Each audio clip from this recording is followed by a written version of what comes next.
নমস্কার বন্ধুরা, কেমন আছো তোমরা সবাই? আশা করছি সবাই ভালো আছো। আজকে প্রথম আমি লাইভে ব্লগ ভিডিও বানাচ্ছি। কোথাও কিছু ভুল ত্রুটি হলে একটু মাফ করে দিবে আর তোমরা একটু সাপোর্ট করবে, বুঝলে। আজকে এই যে আমি একটু বাজারে যাচ্ছি, এখন বাজারে যাচ্ছি। আজকে রবিবার একটু আজ বাড়িতে আছি, তাই জন্য রবিবার মনে করছি আজকে মার্কেট থেকে যা একটু কিছু মাছ টাছ একটু কিনে নিয়ে আসি। আরে রবিবার বলে কথা না, সেই জন্য এই যে চলে এসেছি। দেখো মাছের বাজারে আমি। এখানে সব কিছু মানে জীবন্ত মাছ পাওয়া যায়, সব জীবিত মাছ, মানে সব পুকুর থেকে ধরে নিয়ে আসে আর এই জীবন্ত মাছগুলো বিক্রি করে এখানে। আমার আসতে একটু লেট হয়ে গেছে, এই যে অনেকের এই মাছ মানে প্রায় শেষের মাথাতে চলে এসেছে, অনেকগুলো মাছ এখন মরে গেছে। এর থেকে আমি আজ দেখছি চারাপোনা মনে করছি নেবো আজকে। তো এর কাছে দেখছি মোটামুটি অতটা ভালো নাই, এর কাছে নেবো না, একটু আগে যাই একটু দেখি আর কাছে একটু ভালো পাওয়া যায়, সেদিকে একটু যাই দেখি। এই যে দেখছো সব রকম মাছ পাওয়া যায় এখানে, চুনা মাছ থেকে শুরু করে বড় মাছ, মাগুর মাছ, আরও অনেক রকমের মাছ, সব রকম মাছ পাওয়া যায় এর কাছে। প্রায় দেখছো বড় মাছ প্রায় শেষ, শুধু চুনা মাছটা পড়ে আছে। আর চুনা মাছের আবার কী দাম, 150 টাকা 200 টাকা কিলো, 200 টাকা কিলো হচ্ছে চুনা মাছ। বড় মাছ প্রায় শেষ এর কাছে, এখানে ছোটো ছোটো খালি চুনা মাছটা পড়ে আছে। তো এর কাছে আমার কাছে পছন্দ লাগলো নাই, একটু আগে দিকে একটু যাই দেখি। আগে দিকে এসে দেখি আর কি দাদার কাছে আছে। হ্যাঁ হ্যাঁ, দাদার কাছে ভালো ভালো মাছ আছে দেখি। তো দাদার কাছ থেকে আমি এই জীবন্ত মাছ কিছু ভালো ভালো মানে একটু মাছ নিয়ে নেবো। বেশি নেবো না, আমরা ছোটো পরিবার, দুজনা লোক। তো সেই মাছ মোটামুটি আধা কিলো নিয়ে নেবো, মোটামুটি 3-4টা পিস আমার হলেই যথেষ্ট।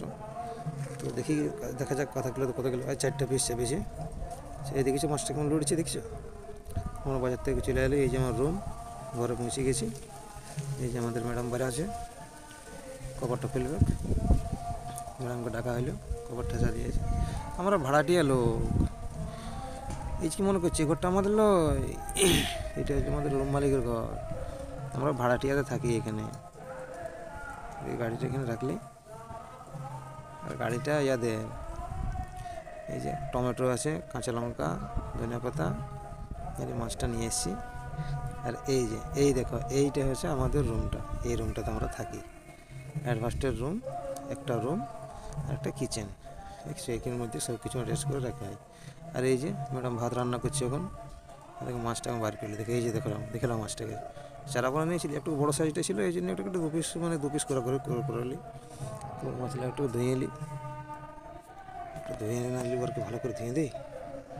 সে একটু ভালো করে ধুয়ে এলিছি, ধুয়ে নেওয়ার পর মাছটাকে একটু ভালো করে নুন হলুদ তুলে মাখায় রাখতে হবে না, তাহলে মাছের মধ্যে নুন হলুদ দিলে একটু ভালো যায়, নুনটা একটু ভালো করে ঢুকে ওঠেতে টেস্টটা একটু ভালো হয়। এই যে হলুদ তুলে দেওয়া আছে, নুন, একটু তেল দিয়েছি, একটু ভালো করে যেতে মেখে নিতে হবে। একটু মেখে নিয়ে একটুক্ষণ রেখে দেবো, তারপরে মাছটা ভাজতে শুরু করে দেবো। বুঝলি, এই যে মাছ ভাজা শুরু, মাছটা একটু ভেজে নিয়েছি। মাছটা ভেজতে আজকে এই যে মশলাপাতি যেগুলো আছে, পেঁয়াজ টমেটো গিলে এগুলো একটু রেখে নিয়েছি, কাটিয়ে সাইড করে রাখা হয়েছে। মাছ ভাজা আমার প্রায় কমপ্লিট। এই যে দেখুন, মাছ ভাজা প্রায় আমার কমপ্লিট হয়ে গেছে। আর মাছের বাঙালির মানে মাছ ভাজার মাছ ভাতটা মানে টেস্টে আলাদা, নাকি কী বলো? আর এই যে আলুটা একটু ভেজে দিলে মানে কী হয়, আলুটা দিয়ে মানে কি, আলুটা একটু দিলে মানে তোমার ঝোলটা একটু পুরো হয় ভালো। আর এই যে তার মাঝে এই যে মশলাপাতি দিয়ে আদা রসুন পেস্ট করে আর হলুদ মশলা দিয়ে মশলাটা রেডি করা হয়েছে। মশলাটা এই যে জিরা পাউডার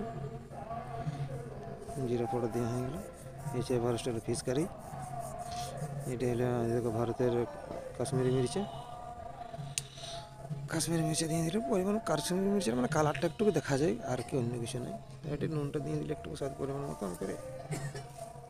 এদিকে মশলাপাতি রেডি হয়ে গেছে। তারপরে এরপর রান্না শুরু। এই দেখো ঝোলটা রেডি হয়ে গেছে। তারপরে একটু ফুটে গেলাম পর মাছটা একটু দিয়ে মশলা দিয়ে একটু ফুটান দেবো। তারপর একটু ধনিয়া পাতা দিয়ে নামান দিতে হবে এটাকে, তবে রেডি, আর কিছু দরকার নাই।